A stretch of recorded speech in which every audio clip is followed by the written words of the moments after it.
დღეს ჩვენ ვაგრძელებთ გადაცემას ფაზისის აკადემიის კვლევები.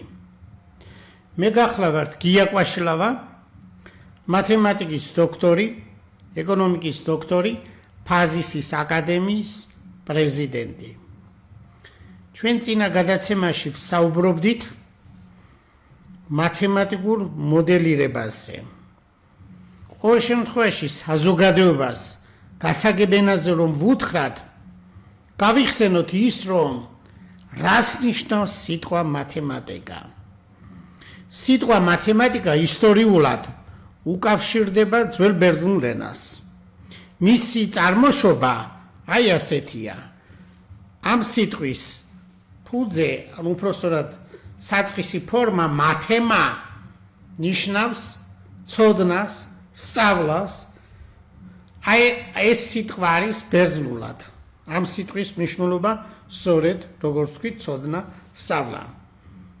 ხოლო სწავლაში დახელოვნება, ცოდნის მიღებაში დახელოვნებას დაერქვა ძველ ბერძნულად მათემატიკე.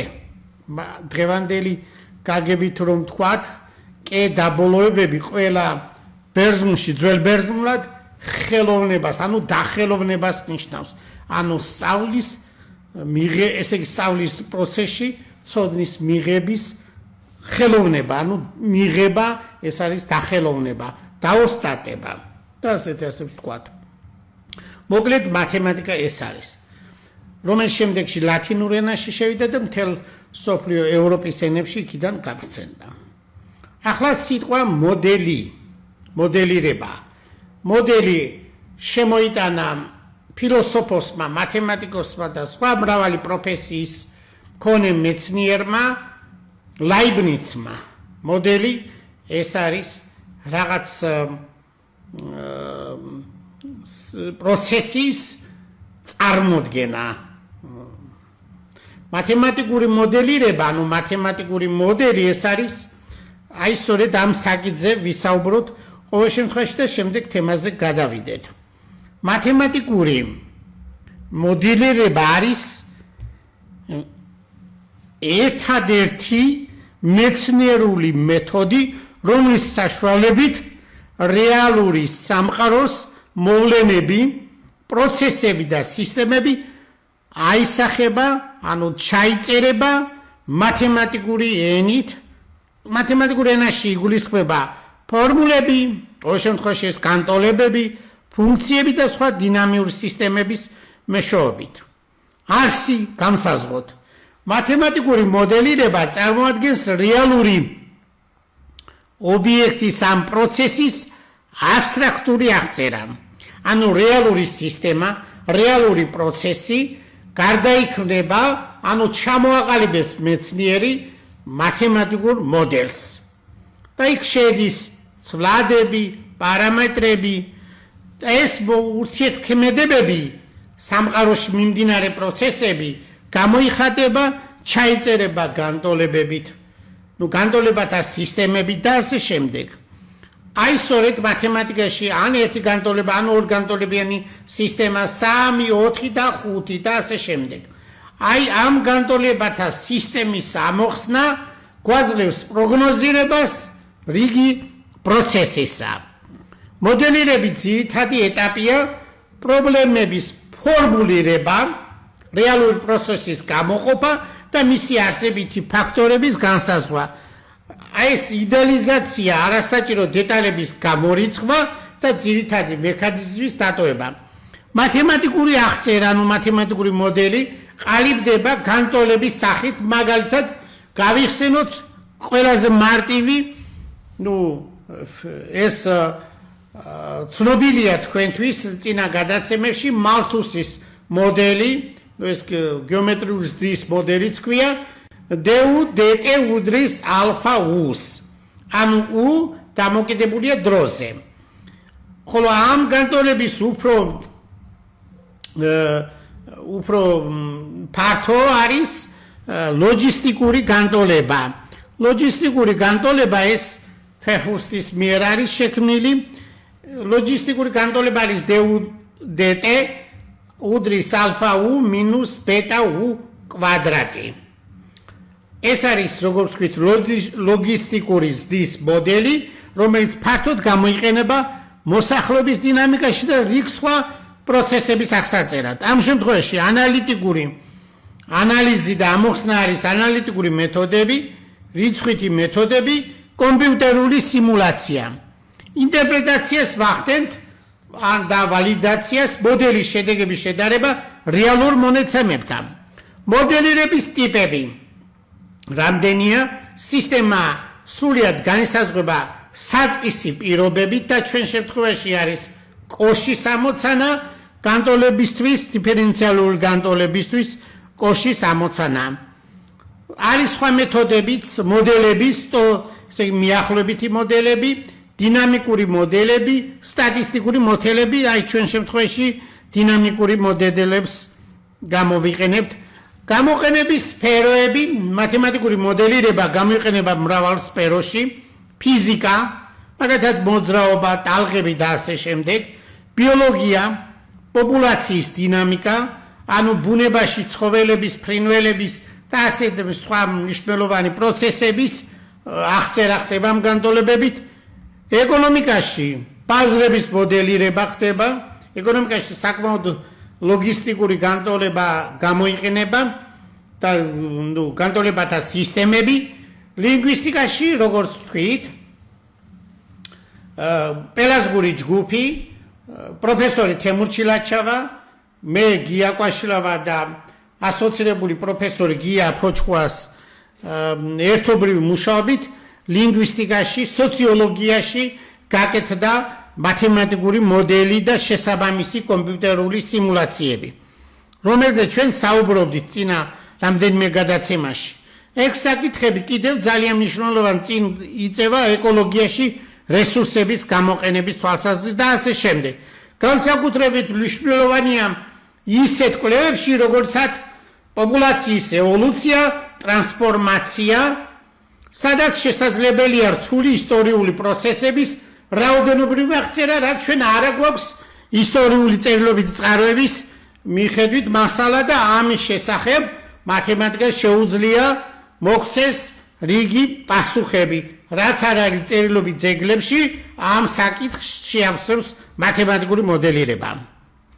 მნიშვნელობა მეცნიერებაში მას დიდი აქვს, მათემატიკური მოდელირება საშუალებას იძლევა რთული სისტემების, რთული პროცესების გააზრებას, ექსპერიმენტების ჩანაცვლებას, ანუ ფიზიკაში ექსპერიმენტები ტარდება, როცა რეალური ექსპერიმენტი შეუძლებელია. ახლა ყოველ შემთხვევაში 5000 წლის წინ რამდენი იყო ქართველური მოსახლეობა ხო არ ვიცით, ამიტომ ამ ექსპერიმენტს ვერ ჩავატარებთ ვერანაირად.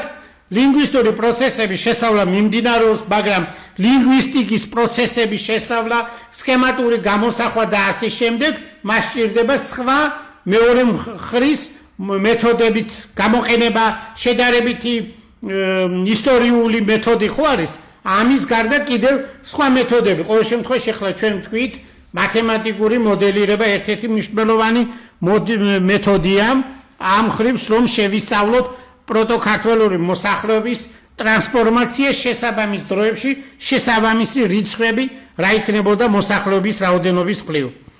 მომავალის სცენარების პროგნოზირება შესაძლებელია, თეორიული ჰიპოთეზების შემოწმება, რასაც სტატისტიკა ვერ განსაზღვრავს. ნუ ყოველ შემთხვევაში ახლა რომ დავუშვათ ჩვენ ვატარებთ სტატისტიკურ რაოდენობრივ მონაცემების წარმოდგენას ყოველ შემთხვევაში აღწერის მიხედვით, აი ეს პროცესი მაშინ ხო 4, 5000, 2000 წლის წინ, 150 წლის წინ ხო არ ქონდა. აი სწორედ ამ ესე იგი სინაკლებს, რომ თქვათ ამ ცარიელს მიდგომას სulis სწორედ ეს მათემატიკური მეთოდი, მათემატიკური მოდელირება, სწორედ ამ ცარიელ ადგილს გვივსებს ეს მოდელი და გვაძლევს შესაბამის პასუხებს. ჩვენ კვლევაში, ანუ პელაზგური ჯგუფის კვლევაში, კვლევითი მიმართულებით იყო პროტოქართველური მოსახლეობის ტრანსფორმაცია, გავითვალისწინეთ რიგი სხვადასხვა პროცესები და მათემატიკური მოდელი გაკეთდა, განსაკუთრებულ მნიშვნელოვანს იძენს, რადგან ეს მოდელი ენობრივი ჯგუფები, ანუ ენობრივი მოსაუბრე ადამიანთა ჯგუფები შეიძლება განვიხილოთ როგორც დინამიკური ცვლადები. ამ შემთხვევაში ჩვენ ახსენებთ ასიმილაციას, მიგრაციას, დემოგრაფიულ ზრდას, როგორც ურთიერთქმედების წევრები, ისტორიული პროცესები, როგორც დროითი ევოლუცია. ასეთი მიდგომა ხნის შესაძლებლობას ისტორიული ლინგვისტური პროცესები გადავიყვანოთ კაც მათემატიკურ რაოდენობრივ ჩარჩოში. დასკვნა რა არის? ახლა ამ შემთხვევაში ჩვენაც ვისაუბრეთ. მათემატიკური მოდელირება არის უნივერსალური ინსტრუმენტი, რომელიც აკავშირებს მაგალითად მიმდინარე პროცესებს, ან მასზე შექმნილ თეორიას რეალობასთან. იგი წარმოადგენს ხიდს აბსტრაქტულ წარმოდგენების, ანუ მათემატიკასა და პრაქტიკულ სამყაროს შორის, რაც განსაკუთრებით მნიშვნელოვანია რთული მრავალფაქტორიული პროცესების, მათ შორის ცივილიზაციური ენობრივი ტრანსფორმაციის შესწავლისათვის. ჩვენ ახლა რაც ამაზე ვისაუბრეთ, ახლა ჩვენ საუბრობდით პირველ მოდელზე, პროტოკართულური მოსახლეობა სქემის მიხედვით იყო ერთი მთლიანი მოსახლეობა ძველწითაღრიცხვის 5000 წლიდან ძველწითაღრიცხვის 2500 წელი, აი ამ შემთხვევაში იწერებოდა ერთი დიფერენციალური განტოლება, რომელიც არის რიკატის განტოლება და ამაზე ჩვენ წინა გადაცემებში საუბრობდით. ახლა კი ვისაუბროთ პროცესი, როცა ვრცელდება ეს პროტოკართულური მოსახლეობა, რომ გაიშლება რიგი ფაქტორების მიხედვით, გარე ფაქტორებით, შიგა ფაქტორებით გამომდინარე, დაიშალა ბუნებრივი პროცესები დამოკიდებულია გეოგრაფიულ სივრცეზე და რიგ სხვა ფაქტორებზე, ეკონომიკურ ურთიერთობებზე, პროცესებზე, რესურსებზე და ასე შემდეგ. ამიტომ დაიშალა წარმოიდგინეთ პროტოკართულური მოსახლეობა, აი ესეთ სახით წარმოვიდგინოთ ახლა. ამოცანა დავსვათ და ეს შესაბამისი ამოცანა ამოხსნათ მათემატიკურად. ძველწითაღრიცხვის 2500 და 1000 წლებს შორის, ანუ ძველწითაღრიცხვის 2500-დან ძველწითაღრიცხვის 1000 წლამდე, ანუ დღეიდან წინ გადავთვალოთ 4500-დან 3000-ის შუალედში, მეორე პერიოდია ეს, ჩვენ ამას დავარქვით, მეორე პერიოდში ევროპის სხვადასხვა რეგიონებში მოსახლე წინა ქართველური მოდღმის ეთნიკური ჯგუფები, ჩვენ ამაზე საუბრობდით წინა გადაცემებში და დაუშვით, რომ ქართველური მოსახლეობა განსახდა სამხრეთ ევროპის ნაწილზე და რიგი ბერძნული ძველი წყაროების მიხედვით მივიჩნიეთ პელაზგები, ეტრუსკები და სავარაუდოდ პროტობასკები ევროპის ტერიტორიის გარკვეულ რეგიონში განიფიდნენ, რომლების და ჩვენ რიგი არქეოლოგიური კვლევების შედეგად, რაც ევროპაშია მოძიებული, თუმცა ეს არის მიახლოებითი, დაახლოებით მთლიანად ეს მოსახლეობა შესაძლებელია ყოფილიყო 0.6 მილიონი, ანუ 600,000. რიგი შეხედულებები განსხვავებულია, მაგრამ არსებობს ასეთი კვლევები, სამეცნიერო კვლევები ევროპაში რამდენი იყო დაახლოებით მოსახლეობა და იქიდან გამომდინარე იმ პერიოდებში, რომელზეც ჩვენ ახლა საუბრობდით. ეს რიცხვი, რა თქმა უნდა, მიახლოებითია, ეს არ არის ზუსტი. ისი აღნიშნულ ადგილებში, ესე ისინი, ეს რომლებიც ჩამოვთვალე პელაზგები, ეტრუსკები, პროტობასკები, აღნიშნულ ადგილებში აყალიბებდნენ ადგილობრივ კულტურულ ეკონომიკურ ცენტრებს და ინარჩუნებდნენ ენობრივ თვითყოფადობას, რაც მათ სოციალურ და პოლიტიკურ სტრუქტურებში კაფიო დაისახებოდა. თუმცა ამ რეგიონებში მოგვიანებით მიგრირებულმა მომთაბარე მეომარმა თუ საზღვაო ვაჭრობით დაკავებულმა ინდოევროპულმა, განსაკუთრებით ელინურ-ლათინური და რომაული ჯგუფის ენებზე მეტყველებმა და სემიტიურმა, მაგალითად ფინიკურმა ეთნოსებმა თანდათანობით დაიწყეს ადგილობრივი ავტოქტონური, ანუ მოსახლეობის ასიმილაცია. ეს პროცესი ინტერპრეტაციას განიცდიდა სხვადასხვა სამხედრო კონფლიქტების პოლიტიკური ანუ ეს პროცესი ინტენსიფიკაციას განიცდიდა სხვადასხვა სამხედრო კონფლიქტების, პოლიტიკური გაერთიანებებისა და სოციალურ-ეკონომიკური ურთიერთობების დროს, რაც საბოლოოდ გამოიხატება წინარე ქართველური მოდგმის გარკვეული ჯგუფების კულტურული ენობრივი ინტეგრაციით იმ ახალ საზოგადოებრივ სტრუქტურებში, რომელიც დომინანტური ეთნოსების გავლენით ჩამოყალიბდა. იმ დროინდელი ევროპის კვიდრი პროტოქართველური მოსახლეობის რაოდენობრივი დინამიკის განსაზღვრისათვის გამოყენებულია, როგორც ვთქვით, მათემატიკური მოდელი, რომელიც ბერნულის ტიპის დიფერენციალური განტოლებით აღიწერება. აღნიშნული განტოლება არამატ უახდენს მოსახლეობის რაოდენობის ცვლილებას დროის განმავლობაში, არამედ ასევე ითვალისწინებს ამ ეთნიკური ჯგუფის ასიმილაციის ფაქტორსაც, რაც მნიშვნელოვან გავლენას ახდენდა პროტოქართველური მოსახლეობის დემოგრაფიაზე. ესე იგი, ბერნულის განტოლებისთვის, როგორც ვთქვით, განვიხილოთ კოშის ამოცანა. კოშის ამოცანაში არის უცნობი ევროპის მოსახლე პროტოქართული მოსახლეობის რაოდენობა დედროის მომენტში. საწყისი მომენტი არის ძველწესაღრიცხვის 2500, ხოლო პერიოდი გადის 1500 წელი, ანუ ეს იქნება ძველწესაღრიცხვის უკაცრავად ძველწესაღრიცხვის 2500-დან 1000 წელი, ანუ 1500 წლის განმავლობაში. აქ გვაქვს რიგი განტოლებაში, როგორც ვთქვით, ბერნულის განტოლებაში კოეფიციენტები. ევროპის ადგილობრივი პროტოქართული მოსახლეობის დემოგრაფიული ფაქტორი, აქ იგულისხმება ბუნებრივი შობადობა და სიკვდილიანობის რაოდენობის მაჩვენებელი, რომელიც სავარაუდოდ დადებითია, ხოლო მეორე კოეფიციენტი ევროპის ადგილობრივი პროტოქართული მოსახლეობის ზრდის სიჩქარის თვითშეზღუდვის კოეფიციენტი, ანუ რიგი პროცესებიდან გამომდინარე მოსახლეობა სწრაფად ვერ გაიზრდება, უსასრულოდ მას ზღუდავს. ეს ამაზე ჩვენ საუბრობთ, ეკონომიკური რესურსები, რიგი სხვა ფაქტორები, შიდა ურთიერთობები, ეპიდემია და ასე შემდეგ, გარე ფაქტორები, გარედან მომავალი, ესე იგი, ყოველ შემთხვევაში გარე ტომების შედეგად ომები და ამის შედეგად მცირდება მოსახლეობა, ასიმილაცია ხდება ან დისიმილაცია. ანუ როგორც ვთქვით, მეორე კოეფიციენტი არის ადგილობრივი პროტოქართული მოსახლეობის ზრდის სიჩქარის თვითშეზღუდვის კოეფიციენტი, სადაც შედის შიდა ბრძოლის, ურთიერთზემოქმედებისა და ინფექციის გავრცელების შედეგად მოსახლეობის რაოდენობის ცვლილების მაჩვენებელია. შემდეგ აქაც ეს კოეფიციენტი დადებითია და შემდეგი კოეფიციენტი არის ასიმილაციის კოეფიციენტი, რომელიც ასახავს ევროპაში მოსახლე პროტოქართველური მოსახლეობის დინამიკას ინდოევროპულ და აგრეთვე სემიტურ ტომებთან ასიმილაციის პროცესების დროს.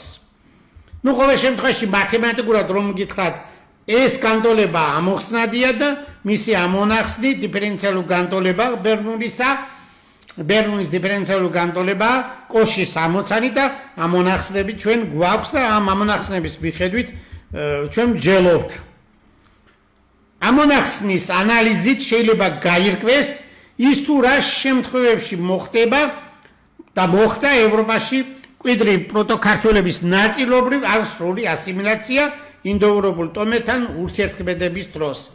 აქ არის კოეფიციენტების, ესე იგი, დემოგრაფიული და გარე ფაქტორის კოეფიციენტი, ასე შემთხვევაში ასე წარმოვიდგინეთ ჩვენ საუბრის დროს, ესე იგი, ასიმილაციის კოეფიციენტი დავარქვით მას, მათი სხვაობა, ესე იგი, დემოგრაფიისა და დემოგრაფიული კოეფიციენტი და ასიმილაციის კოეფიციენტის სხვაობა თუ ნაკლებია, მაშინ ჩვენ მივიღებთ ასეთ შედეგს.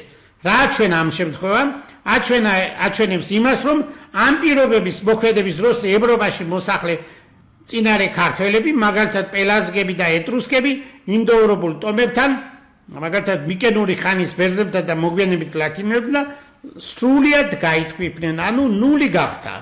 ანუ ეს პროცესით ამ შედეგად პელაზგური მოსახლეობა თვლიანად დაიკარგა, ანუ დღევანდელი საბერძნეთის ტერიტორიაზე იტალიის ტერიტორიაზე ამენას მოსახლე არ არის ადამიანები, თუმცა გენეტიკურად შეიძლება არიან და ამას გენეტიკა პასუხობს. ამ პროცესს ხელი შეუწყო გეოგრაფიულმა ფაქტორმა, ამის ნათელი მაგალითია კუნძულ თერაზე, სანტორინზე, ვულკანის ჯლარი ამორქვევა, დაახლოებით ეს იყო ძველწითაღლი 1500-დან 1425 წლებში, რომელმაც გამოიწვია ცუნამი, ნიადაგის განაყოფიერება და სავაჭრო ქსელების რღვევა, რამაც პელაზგების სოციალურ-ეკონომიკური და სამხედრო პოტენციალი მკვეთრად შეამცირა. გაადვილა მიკენელთა შეღწევა ეგეოსის ზღვის კუნძულებსა და სამხრეთ საბერძნეთის რეგიონებში. ორ განსხვავებულ ეთნოსს, ადგილობრივ მაცხოვრებელ პელაზგებსა და მიკენელ ბერძნებს შორის საომარ და პოლიტიკურ და სოციალურ-ეკონომიკურ ურთიერთქმედებათა პროცესისას საბოლოოდ პელაზგურზე პროტობერძნული ენა და კულტურა გაბატონდა. ამის შედეგად პელაზგურმა ენამ და კულტურამ ვეღარ გააგრძელა სახელმწიფოებრივი სისტემის განვითარების გზა და ფაქტობრივად გარკვეული დროის შემდეგ შეწყვიტა არსებობა. აი სწორედ ამას ხსნის მათემატიკური მოდელი ისტორიული პროცესის აღწერია. აღნიშნული შემთხვევა ნათლად აჩვენებს იმას, თუ როგორ შეიძლება პოლიტიკური, სოციალურ-ეკონომიკური და კულტურული მასშტაბური ურთიერთქმედების დროს გარკვეულმა ხალხმა ვეღარ გააგრძელოს თავისი არსებობა, გადარჩენა და საბოლოოდ მთლიანად გააქრეს. აი ეს საშიშროება დღესაც, რა თქმა უნდა, რეალურად საქართველოს უდგას, ყოველ შემთხვევაში საქართველოს რომ თქვათ ისეთი მიმართულებით, რომ სარწმუნოებრივ ხრით გადაარჩინა ღმერთმა საქართველოს, თორემ რეალური აღწერის შედეგად ეს შეუძლებელი უნდა ყოფილიყო. ანუ ეს არ უნდა მომხდარიყო. სწორედ ეს ამის მაჩვენებელია რიგი მოდელირება.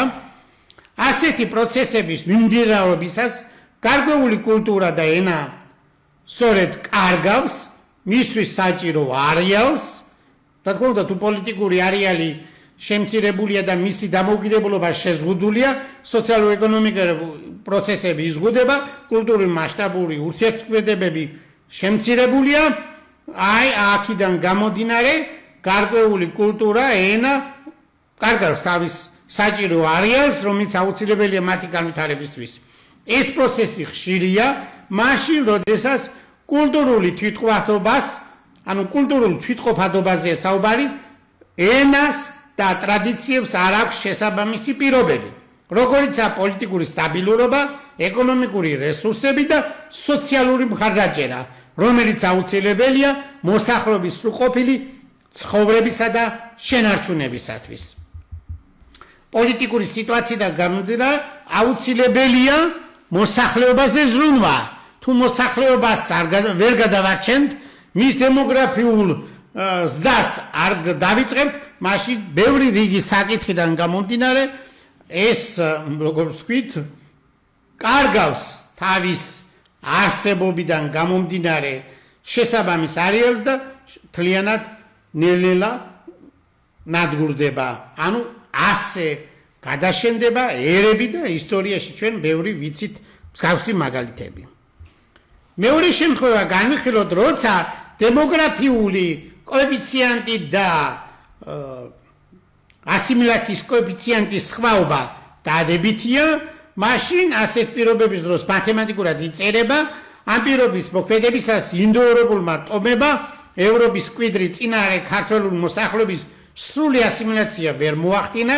ეს იმას ნიშნავს, რომ პროტოქართველური მოდგმის ხალხის გარკვეულმა ნაწილმა შეძლო თავისი იდენტობის შენარჩუნება ინდოევროპულ და მოგვიანებით სემიტურ ტომებთან მჭიდრო თანაცხოვრებისა და მუდმივი ურთიერთქმედების პირობებში. ეს შემთხვევა სრულიად შეიძლება შესაბამებოდეს ბასკების, მათი ენისა და კულტურის მაგალითს, რაზეც ლინგვისტიკა ვერ გვეტყვის პასუხს. აი ეს მათემატიკურად არის მოცემული, ბასკებმა დღემდე გარკვეულწილად მაინც შეინარჩუნეს თვითმყოფადობა და ენა ძირითადი პირინეის მთიან რეგიონებში ეს არის ჩრდილოეთ ესპანეთის ავტონომიური გაერთიანება და ატლანტიკური პირენეების დეპარტამენტის რეგიონის საფრანგეთის სამხრეთ ნაწილში.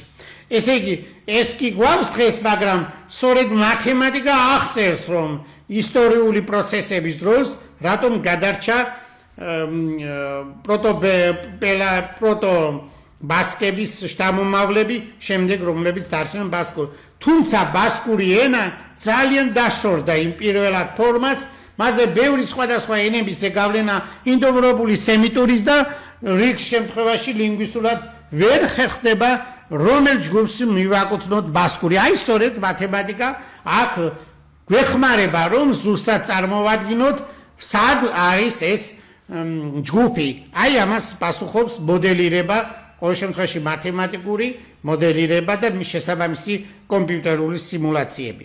მიუხედავად იმისა, რომ ბასკებს მრავალი საუკუნის განმავლობაში ჰქონდათ ურთიერთობები, როგორც ვთქვით, ინდოევროპულ და სემიტურ ტომებთან, მათ მაინც ნაწილობრივ მოახერხეს თავიანთი კულტურისა და ენის შენარჩუნება, რაც მტკიცე თვითყოფადობის გამოხატულებაა. ამას ხელს შეუწყო პირველი გეოგრაფიულმა იზოლაციამ, პირენეების თემა შეამცირა ინდოევროპელთა ზეგავლენა, ანუ ბუნებრივად იცავს მთები მოსახლეობას. მეორე, აი მაგალითად ასეთი არის სვანები, ყოველ შემთხვევაში ჩვენთან. მეორე, სოციალურმა ორგანიზაციებმა ბასკების თემური სტრუქტურა და წინამდებობა გარე გავლენის მიმართ ეფექტური აღმოჩნდა.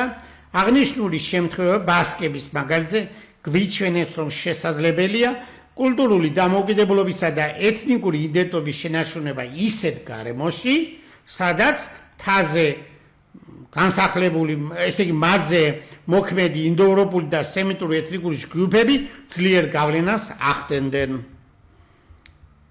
მოკლედ ეს გვაქვს შედეგი მათემატიკურად, მათემატიკა პროცესს ტენდენციას აღწერს და გვაძლევს რა შემთხვევაში სრულად გაქრა, მაგალითად ეს არის პელაზგები საბერძნეთსა და იტალიის ტერიტორიაზე და ეს მათემატიკურად მოდელირების საშუალებით აღწერილია, ხოლო ის შემთხვევა მეორე, რომელიც სრულად არ ასიმილირდა ინდოევროპული და მოგვიანებით სემიტურ ტომებთან, ეს არის ამ შემთხვევაში მათემატიკური მოდელის მიხედვით კონკრეტულად ბასკები. ახლა გადავიდეთ ჩვენ შემდეგ საკითხზე, ესე იგი დავამთავრეთ, რომ საერთო ქართველურიდან, როცა გამოიყო დაუშვათ თქვით ეს პელაზგური და ბასკური, პროტო-ბასკურის მიმართულება, ახლა ჩვენ ვჯელობთ, რაც არის სქემა მოცემული, ზოგადად დეტერსის სქემა ეს, შემდეგში ძალიან ქართველოლოგიაში ძალიან გამოიყენება, დეტერსის სქემას მივყვებით ჩვენ, ძირითადად სამეცნიერო კვლევის საგანი ამ მიმართულებით არის, ეს სქემა აღწერს პროცესებს, შესაძლებელია სხვა ტიპის სქემაც იყოს, არის მოსაზრებები, მაგრამ ძირითადად ქართველოლოგიურ კვლევებში ეს სქემა პროტო-ქართველურიდან პირველად გამოიყო წინარესვანური მოსახლეობა და შემდეგში რჩება ზანურ ქართული ან მეორენაირად კოლხურ ქართული, ესეთი სახელით არის ცნობილი. აი ახლა ამაზე ვისაუბრებთ, ამ ორ მოსახლეობის დინამიკური პროცესების შესწავლა ხდება მათემატიკური მოდელირებით და შესაბამისი კომპიუტერული მოდელები გვაძლევენ პასუხს. ამოცანის დასმა და ამოხსნათ. პირველი პერიოდის დასასრულისა, ეს პირველი პერიოდი ძველწედაღრიცხვის 5000-დან 2500 წელია, ძველწედაღრიცხვის 2500-ში და მეორე პერიოდის განმავლობაში, ძველწედაღრიცხვის 2500-დან ძველწედაღრიცხვის 1000 წლების განმავლობაში, როდესაც პროტო-ინდოევროპული, ხურიტული, პროტო-ქამიტური, სემიტური ეთნიკური ჯგუფები ფართო ტერიტორიაზე ვრცელდებოდნენ და ქმნიდნენ საკუთარ სოციალურ, ეკონომიკურ და პოლიტიკურ სტრუქტურებს. პროტო-ქართველური მოსახლეობის განსახლების არეალი თანდათანობით საგრძნობლად შეიზღუდა ამ პროცესების ზემოქმედების შედეგად საერთო ქართველურმა ფუძე ენამ შიდა დიფერენციაცია განიცადა და ის გაიყო, როგორც ვთქვით, წინარესვანურ და კოლხურ ქართულ ან ზანურ ქართულ შტოებად. ორი სახელია, თქვენ მოგეხსენებათ, კოლხური შემოიტანა ტერმინი აკაკიშანიძემ, ხოლო ზანური არნოლდ ჩიკობავა. ამენებზე მეტყველი ეთნიკური ჯგუფები ძირითადად სამხრეთ კავკასიისა და მცირე აზიის გარკვეულ რეგიონებში გავრცელდნენ. ყოველ შემთხვევაში ჩვენ ფიქრობთ, რომ თქვენ ინფორმაციას ფლობთ რამდენიმე გადაცემის წინ ქართველური მოსახლეობის განსახლების სივრცეზე ბერძნული წერილობითი წყაროების მიხედვით არის ეს შედგენილი და ჩვენ ამას წინა გადაცემებში დაძვლებით გიამბობდით. სწორედ ამ რეგიონებში გავრცელდნენ ეს ტომები, სადაც მათ შორის ინტენსიური სოციალ-კულტურული ურთიერთმოქმედებებისა და ურთიერთგავლენების პროცესები ჩამოყალიბდა და გაღრმავდა, რამაც მათი ენობრივი და ეთნიკური მახასიათებლების თანდათანობითი სვლილება განაპირობა. წინარესვანური და კოლხურ ქართული მოსახლეობის დემოგრაფიული დინამიკის შესასწავლად ჩვენ ქვემოთ წარმოვადგენთ დღეს არაცმრივ დინამიურ სისტემას. მათემატიკური მოდელია ეს, რომელიც აღწევს აღნიშნული მოსახლეობის გარკვეულ ესე იგი აღნიშნული მოსახლეობის განვითარების პროცესებს. მათემატიკურ მოდელში გათვალისწინებულია პროტოქართული მოსახლეობის რაოდენობის ზრდის თვითშეზღუდვა, ასიმილაციის ტენდენციები, ასევე არაბუნებრივი შემცირების ფაქტორები, რომლებიც სამხედრო კონფლიქტებითაა გარედან დაკავშირებული. ეს კონფლიქტები მიმდინარეობდა როგორც მეზობელ ეთნიკურ ჯგუფებთან, ასევე უფრო შორეულ ხალხებთან დაპირისპირების დროს. რაც მნიშვნელოვან გავლენას ახდენდა წინარესვანური კოლხურ ქართული ეთნიკური ჯგუფების ენობრივ და დემოგრაფიულ ტრანსფორმაციაზე. ამიტომ ამ ორ მოსახლეობის რაოდენობის დინამიკის აღსაწერად წარმოდგენილია ორგანზომილებიანი არაცმრივი დიფერენციალურ განტოლებათა სისტემა, რომლისთვის კოშის ამოცანა დასმული. ორგანზომილებიაში ჩვენ აქ გულისხმობთ ორი უცნო ფუნქციას, ერთი არის კოლხურ ქართული უფუნქცია, ხოლო მეორე წინარესვანური აღნიშნულია V ფუნქციით. V ფუნქცია არის, როგორც ვთქვით, დროზე დამოკიდებული. საწყისი პირობები ცნობილია, როგორც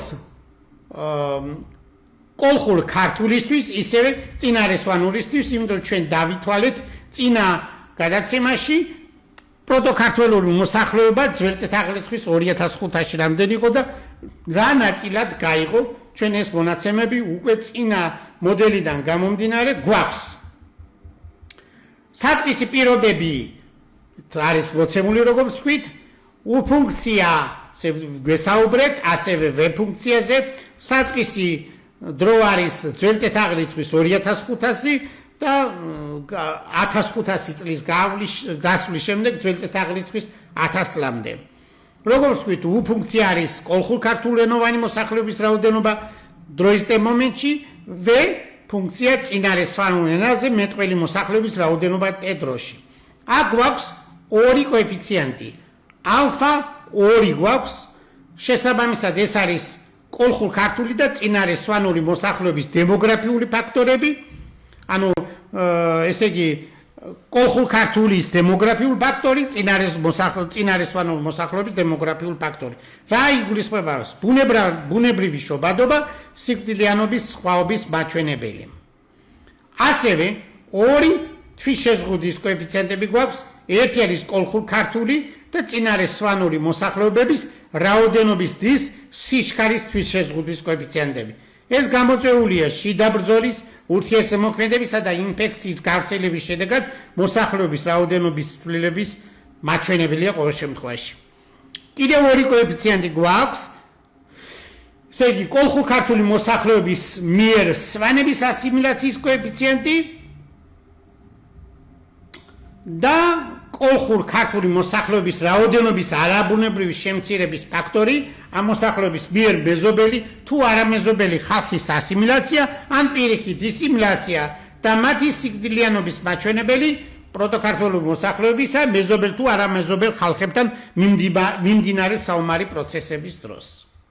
მოგრედ, ამ მათემატიკური მოდელის ადეკვატურობისა და არატრივიალობის მოთხოვნათა გათვალისწინებით დინამიური სისტემებისათვის მოცემულია შესაბამისი ხარისხობრივი და თვისობრივი ანალიზის შესაბამისად გვიჩვენებს იმას, რომ ამ სისტემის სვლადის კოეფიციენტებისთვის რიგის შეზღუდები მოქმედებს.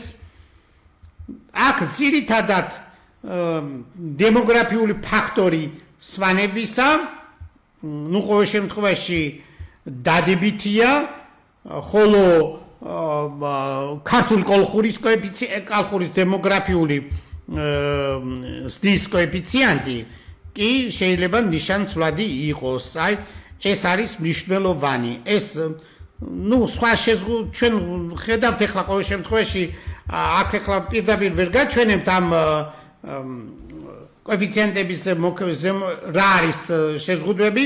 ყოველ შემთხვევაში ვთქვით, რომ სვანების დემოგრაფიული პროცესი დადებითია, კოლხურ-ქართული დემოგრაფიული პროცესების დროს კოეფიციენტი ნიშანცვლადია, შეიძლება იყოს დადებითი, უარყოფითი ან ნულის ტოლი.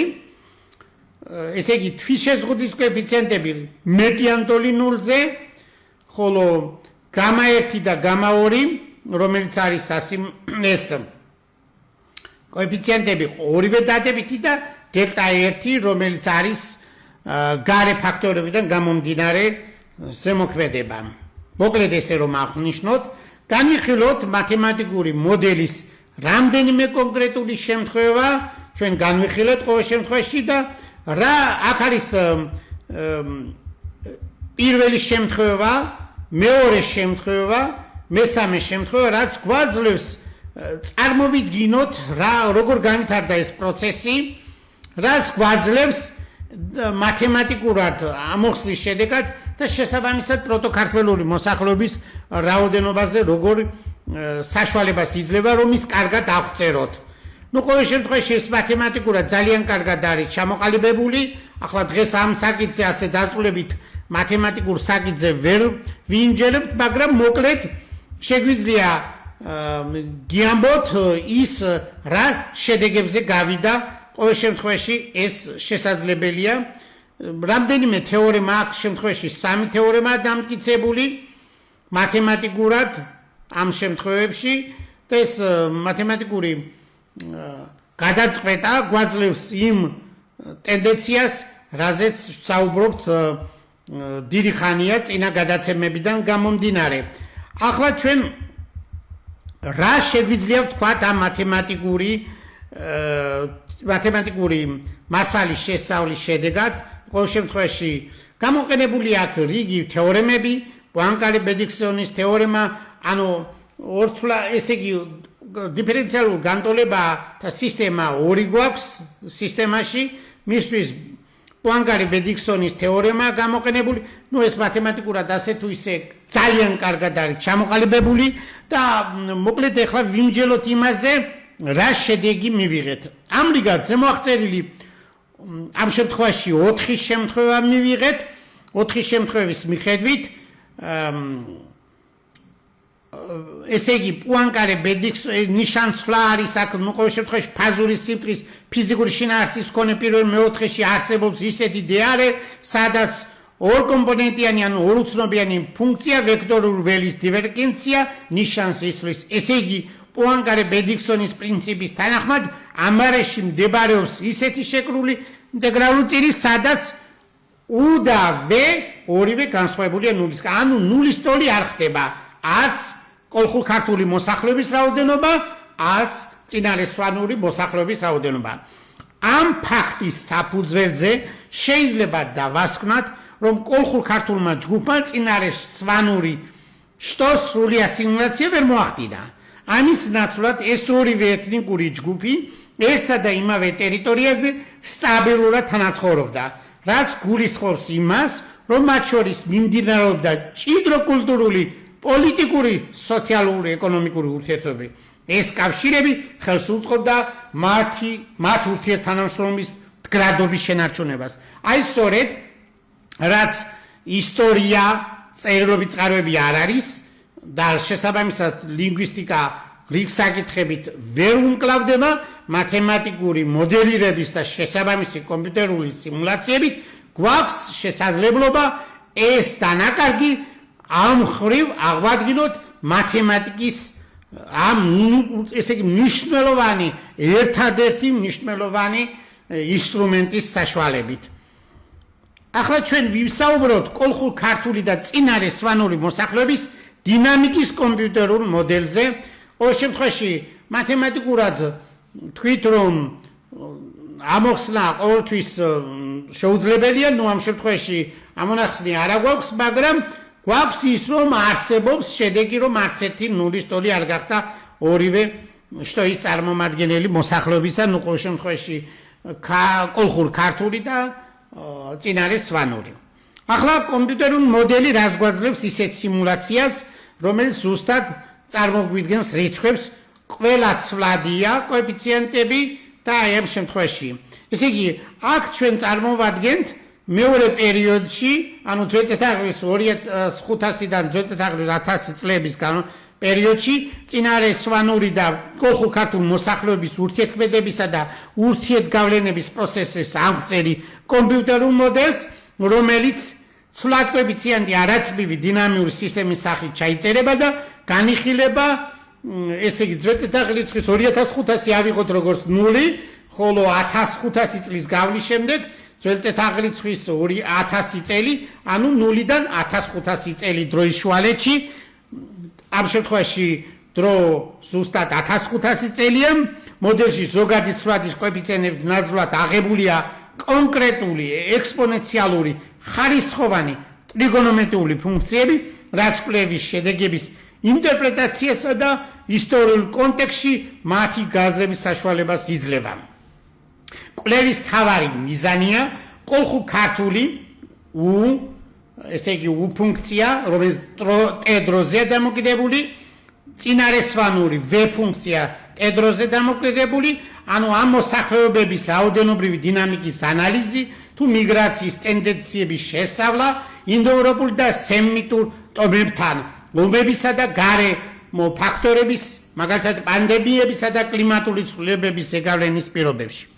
ამ ფაქტორების სიმულაცია შესაძლებელი ხდება ზემოხსენებული u და v ფუნქციების, ანუ კოლხურ ქართული და წინარე სვანური მოსახლეობის პარამეტრების ცვლილების გზით.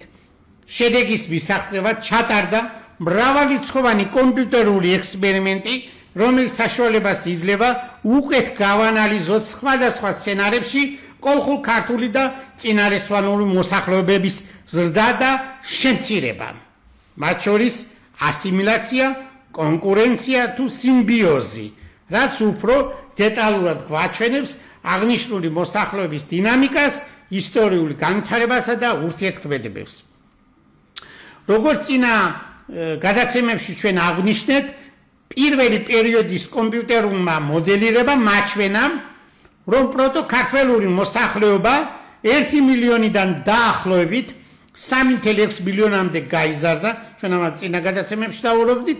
გარდა ამისა, ვივარაუდეთ, რომ დაახლოებით 0.6 მილიონი პელაზგი სამხრეთ ევროპაში გადასახლდა. დარჩენილი 3 მილიონი პროტოკართული მოსახლეობა ორ ნაწილად გაიყო ინდოევროპულ და სემიტურ ტომების ზემოქმედების შედეგად. ამიტომ მეორე პერიოდის დასაწყისისათვის, ესე იგი ძველწესაღრიცხვის 2500, ანუ t უდრის 0-ს მომენტისათვის ვარაუდოთ, რომ კოლხურ ქართული მოსახლეობის რაოდენობა, ესე იგი კოლხურ ქართული მოსახლეობის რაოდენობა ძველწესაღრიცხვის 2500 წელს უნდა ყოფილიყო ჩვენი ვარაუდით 2.4 მილიონი, ხოლო წინარე სვანური მოსახლეობის რაოდენობა ძველწესაღრიცხვის 2500 წელს უნდა ყოფილიყო 0.6 მილიონი. ზემოხსენებული უძველესი წერილობითი ძეგლების ისტორიული, არქეოლოგიური და სოციალური ეკონომიკური მონაცემებისა და ასევე გარკვეული მათემატიკური ლოგიკის საფუძველზე მოდელის უცნობი ფუნქციების მნიშვნელობები შევარჩიეთ ისე, რომ საბოლოოდ მოსახლეობების რაოდენობისათვის დაკმაყოფილდეს შემდეგი პირობები. ესე იგი, კოლხურ ქართული მოსახლეობის რაოდენობა იცვლება 3 მილიონიდან 4 მილიონამდე ძველწესაღრიცხვის, ესე იგი, ყოველ შემთხვევაში ძველწესაღრიცხვის 1000 წელს, ანუ 1500 წელია პერიოდი, ხოლო წინარე სვანური მოსახლეობის რაოდენობა 0.25 მილიონიდან 0.4 მილიონი. თუ დინამიურ სისტემას სისტემის ფლატ კოეფიციენტების ავიღებთ კონკრეტულად ექსპონენციალურ ხარისხოვან ტრიგონომეტრიულ ფუნქციებს, სადაც წინარესვანული მოსახლეობის დემოგრაფიული ფაქტორი დადებითია, ხოლო კოლხური ქართული მოსახლეობის დემოგრაფიული ფაქტორი ცვლადი ნიშნისა, ან უარყოფითი, დადებითი, ან ნულის ტოლი. ამ შემთხვევაში ეს ორი შეგვიძლია ვთქვათ, მაშინ სხვადასხვა სცენარის მიხედვით შეიძლება ამ მოსახლეობათა დინამიკის გრაფიკები წარმოვადგინოთ და ეს წარმოდგენილია ყოველ შემთხვევაში კომპიუტერული ასიმილაციის შედეგად, თუ ავიღებთ კომპიუტერული სიმულაციის შედეგად ბოდიში, მაგალითად თუ ავიღებთ ჩვენ ექსპონენციალურ ფუნქციებს კოეფიციენტები, ასეთი ექსპერიმენტი კომპიუტერულად გაკეთდა 176,096 შესაძლო ვარიანტი და ეს დინამიური სისტემისთვის, რომლის კოეფიციენტები, როგორც ვთქვით, ექსპონენციალურ ფუნქციებია, აღებული აღნიშნული დინამიური სისტემა განიხილება 1500 სიგრძით დროის შუალედში, ანუ წელიწადაღრიცხვი 2500-დან 1000 წელი, ეს სწორედ 1500-ია დროის შუალედი, რომელიც 0 წელი არის წელიწადაღრიცხვი 2500 0 დავარქვათ, ხოლო წელიწადაღრიცხვი 1000 იქნება თუ 0-ს დავარქვებთ 1500 წელი შემდეგ, ანუ 0-დან 1500 წლის პერიოდს მოიცავს, ხოლო განგარიშება მიმდინარეობს ერთწლიანი ბიჯით. ეს მოდელი ასახავს ორი მოსახლეობის, ეს არის კოლხურ-ქართული და წინარესვანური მოსახლეობის სწრაფ არაცნობილ დინამიკას, რაც შეიძლება გამოწვეული იყოს მნიშვნელოვანი ისტორიული მოვლენებით, ტექნოლოგიური ან სოციალური ცვლილებებით. ეხლა განვიხილოთ ისეთი შემთხვევა, არატრიგონომეტრიული, და აქ რამდენიმე გრაფიკი გვაქვს ჩვენ მიღებული ამ შემთხვევაში, რომელზეც ჩვენ წარმოვადგინეთ ყოველ შემთხვევაში ვიდეო მასალის სახით ინტერნეტში დევს, ვისაც აინტერესებს დაწვრილებით შეიძლება ნახოთ. მეორე შემთხვევაში ავიღოთ კოეფიციენტები, ხარისხოვანი ფუნქციები დინამიური სისტემისათვის, წარმოდგენილია ამ შემთხვევაში კომპიუტერული სიმულაციით 439,156 ვარიანტი. ეს მოდელი ასახავს აღნიშნული მოსახლეობის, ესე იგი კოლხურ-ქართული და წინარესვანური მოსახლეობების უფრო თანაბარ თანდათანობით ცვლილებებს, ვიდრე ექსპონენციალური ფუნქციის დროს იყო, რაც შეიძლება სტაბილურ სოციალურ ან ეკონომიკურ პირობებზე მიუთითებდეს.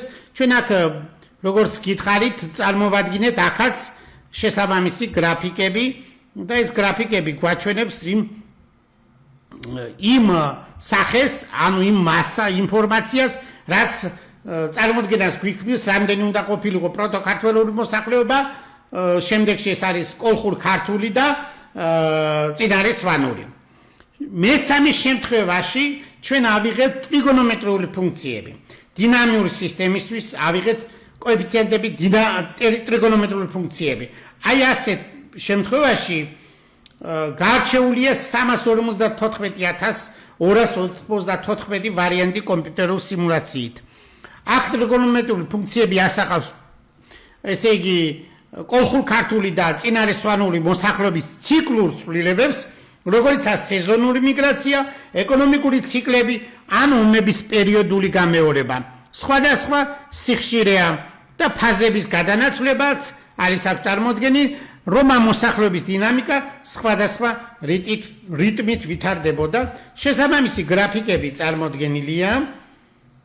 მოკლედ, დღეს რომ შევაჯამოთ ჩვენი საუბარი, ესე იგი, მივიღეთ მათემატიკური მოდელირება თეორიული ნაწილზე ვისაუბრეთ, ხოლო შემდეგ ამ მათემატიკური მოდელის შესაბამისი კომპიუტერული სიმულაციებზე საუბრობთ დღეს და აი ამაზე გავამახვილოთ ახლა ყურადღება, რა შედეგი მივიღეთ ამ კვლევის შედეგად.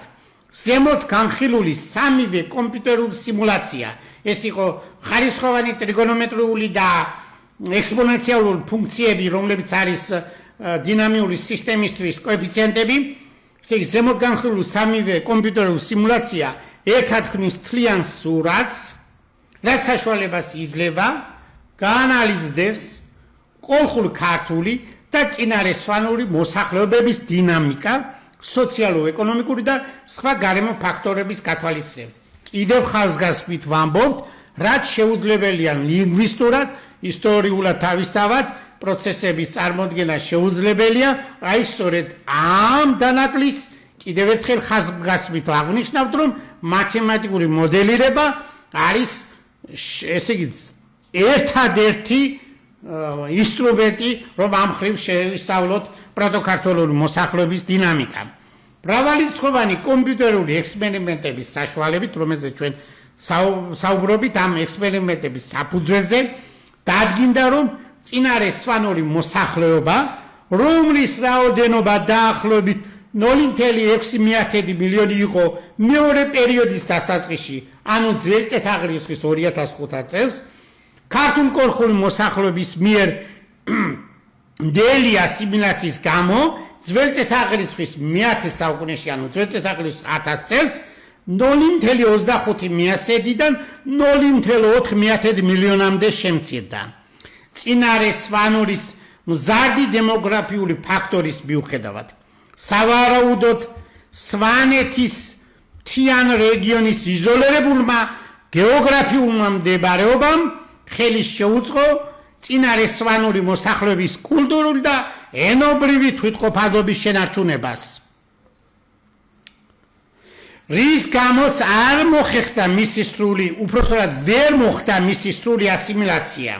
ამავე პერიოდში კოლხურ-ქართული მოსახლეობა 2.4 მილიონიდან 3 შეიძლება ასე ვთქვათ, 3-დან 4 მილიონამდე გაიზარდა, რაც განპირობებული იყო მისი დემოგრაფიული ზრდითა და წინარესვანური მოსახლეობის ნაწილობრივი ასიმილაციით, საომარი კონფლიქტებით გამოწვეული კლების მიუხედავად.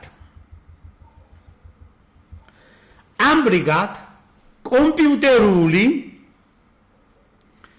მოდელირებისა და მათემატიკური ანალიზის საფუძველზე ცვლადი და მუდმივი კოეფიციენტების შემთხვევებმა ნათლად აჩვენა, რომ მეორე პერიოდში ძველი წელთაღრიცხვის 2500 და ძველი წელთაღრიცხვის 1000 წლების პერიოდში კოლხურ-ქართულმა მოსახლეობამ წინარესვანური სრული ასიმილაცია ვერ მოახდინა.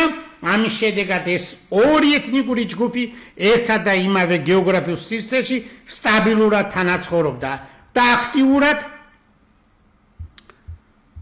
აქტიურად მონაწილეობდა საზოგადოებრივი ცხოვრების განვითარებაში. მოკლედ რომ შევაჯამოთ, ეს არის ის მნიშვნელოვანი კვლევა, რაც განხორციელდა პელაზგური ჯგუფის მიერ პროფესორ თემურჩილაჩევას, გიაკვაშილავასა და ასოცირებული პროფესორ გიორგი ფოჩხუას მიერ. ეს კვლევა გააკეთდა და გამოქვეყნდა რიგ მაღალ რეიტინგიან ჟურნალებში და კვლევა წარმოებდა, მიმდინარეობდა ეს კვლევა სოხუმის სახელმწიფო უნივერსიტეტში.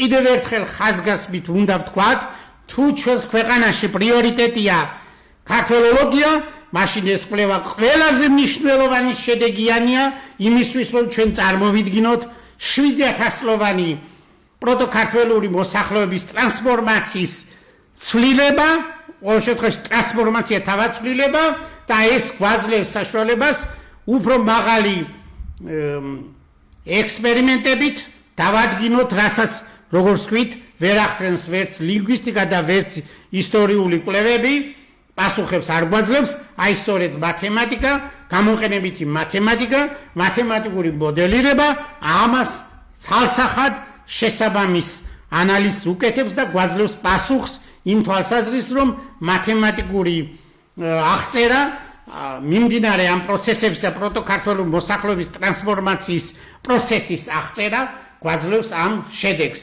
ეს არის ინოვაციური კვლევა, რომელსაც აქვს მეტი შესაძლებლობა შემდეგში რიგი სხვა მნიშვნელოვანი კვლევები პელაზგურმა ჯგუფმა გააკეთოს. დიდი მადლობა ყურადღებისთვის, ძვირფასო ტელემაყურებლებო, ჩვენ გავაგრძელებთ ამ კვლევას საუბარს შემდეგ გადაცემაში. დღეს ამით დავამთავროთ, კარგად გრძანდებოდეთ. მომავალ შეხვედრამდე.